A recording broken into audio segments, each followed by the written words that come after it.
இப்ப காங்கிரஸோட கூட்டணி பேச்சுவார்த்தை போதா உண்மையா அது? அப்படியெல்லாம் பேச்சுவார்த்தை நடத்தலை. நாங்கள் இன்னிருந்து மேல் தான் தலைவர் குழு அமைப்பார். யார் கூட்டணிக்கு வர்றேன்னு சொல்கிறாங்களோ அவங்கள கூட்டணியில் சேர்ப்பதுக்கு பேச்சுவார்த்தை நடத்துவாங்க.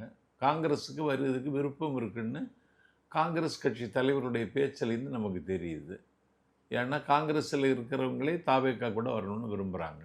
என்ன காரணம்னு அவங்கள்ட்ட தான் கேட்கணும். யாருக்கு சார் ஆதாயம்? காங்கிரஸில் ஒரு ஒரு முக்கியமானவர் என்கிட்ட சொன்னார், நாங்கள் தாவேக்காவை தான் விரும்புகிறோம், தாவேக்காவை தான் எங்களுக்கு பிடிக்குது, நாங்கள் அங்கே வரணும்னு தான் நினைக்கிறோம், என்ன செய்கிறதுக்கு, திமுகவை கல்யாணம் பண்ணிக்கிட்டோம், தாவேக்காவை காதலிக்கிறோம், என்ன செய்கிறது அப்படின்னு சொன்னார். ஆமாம், பலமாக இருக்கும். ஏன்னா கேரளாவில் தேர்தல் வருது, தமிழ்நாட்டுக்கு வரும் பொழுது மம்முட்டி மோகன்லாலுக்கு நிகரான செல்வாக்கு கழகத் தலைவர் விஜய்க்கு அங்கே இருக்குது கேரளாவில். அது மாதிரி ஆந்திராவில் இருக்குது, தெலுங்கானாவில் இருக்குது, கர்நாடகத்தில் இருக்குது. கர்நாடகத்தில் இன்னைக்கு காங்கிரஸ் ஆட்சி, தெலுங்கானாவில் காங்கிரஸ் ஆட்சி. நடந்து முடிந்த கேரளா உள்ளாட்சி மன்ற தேர்தலில் பெரும்பான்மை இடங்களில் காங்கிரஸ் வெற்றி பெற்றிருக்கிறது. 2026 கேரளாவில் ஆட்சியை பிடிக்க போகிறது காங்கிரஸ்.